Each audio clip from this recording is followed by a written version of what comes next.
फुपू हुनुहुन्छ नङ सफा गर्नु हुँदैछ यहाँ चाहिँ म मल भरेर राख्छु यहाँ चाहिँ अदुवा रोप्नुको लागि खनिनु हुँदैछ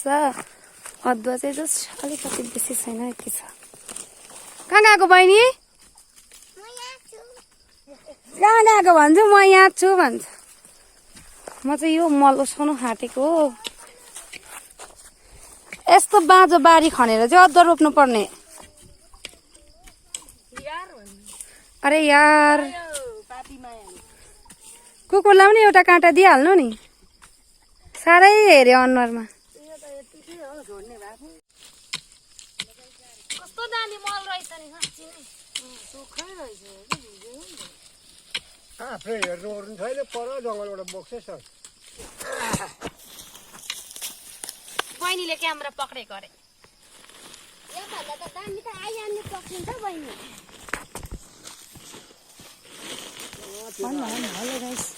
पक्रियो भाइ म्यामले चाहिँ मल भर्नु हुँदैछ भने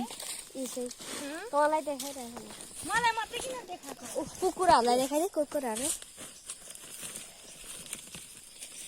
नदेखाइ त भएन नि त यहाँ ढङ्गै परेन त अलिकति नानीहरूलाई ब्लगरको ढङ्ग परेन क्यामेरा सबै छोपेर यो पनि म त भर्खरको मान्छे जस्तो यी हनुमान जस्तो रुख उखेलेर बोक्दै यहाँ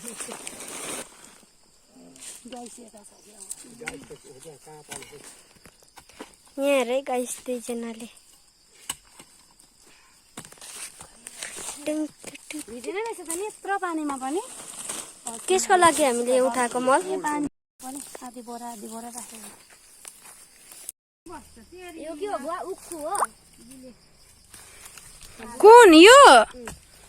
जङ्गली घाँस ए सरकारी घाँस हो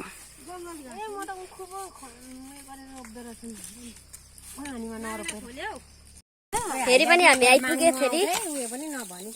यहाँनिर दिदीले हेर्नु चम्पल हानेको यति काम गर्दैमा हाम्रो मिसले आउँछ झम्पल बोकेको लुएर घर पनि बनाउने रहेछ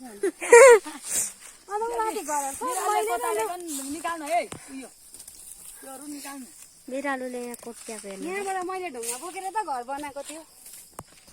उयो खाल्टोबाट टोइलेट ओइ काम गर्न सक्यो नि मैले यति देखाउनुकै लागि म त्यसले उठाएको फुप्पू चाहिँ यहाँ भाइ त्यो मम्मीकोबाट गर्न मेरोबाट स्टोरेज फुल भइरहेछ यहाँ फेरि दिदीले खन्नु भन्न भन्न सकाइदिएको पो त अब अलिअलि बेसी नसक्ने भने यति त सक्छु होला नि त होइन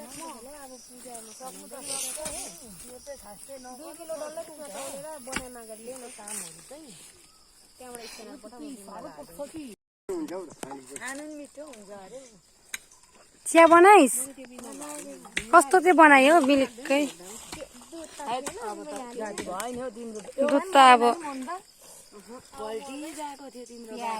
आज चाहिँ ढुस्सा दिन परिरहेको छ गाइस हो ढुस्सा चिया चाहिँ यहाँ के रम ल्याएछ भाइले चिया पनि तारिनु रहेछ यहाँ चाहिँ बसेर यस्तो गफ जाँदैछ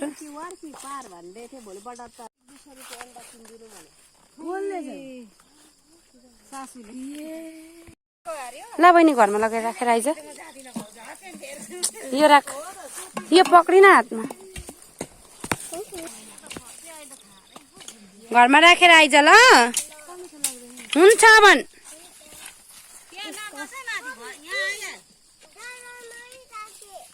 ल जा राखेर आइज यहाँ चाहिँ अलमोस्ट फिनिसिङ हुनु आँटेको छ है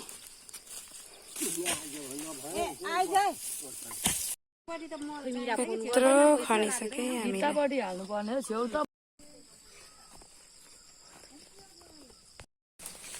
बाख्राको मल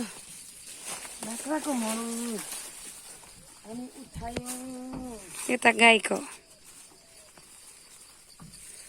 यहाँभित्र चाहिँ बाख्राहरू हुनुहुन्छ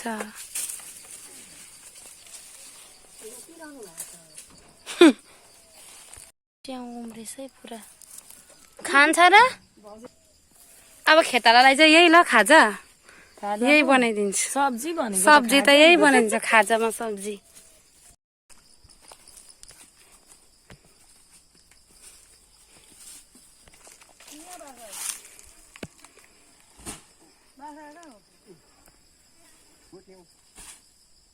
पहिला जस्तो झक छैन आडीतिर अदुवा बोकेर ल म चाहिँ रोप्दिनँ जस्तो लाग्छ क्या मम्मीलाई चाहिँ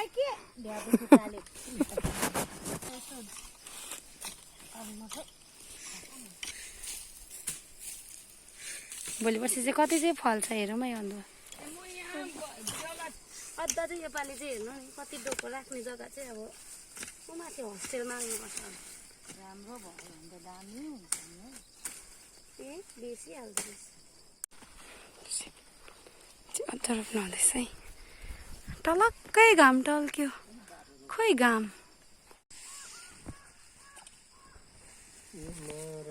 निकै ढाकेछ त हौ अदुवाले म त उब्रिन्छ यहाँ फुल रोप्नु पर्यो भनेको त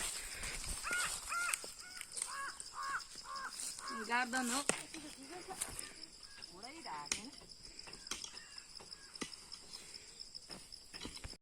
सो फाइनली अदुवा रोपेर पनि सक्यौँ है गाइस छोपछाप पारेर चाहिँ सकेको so by by by by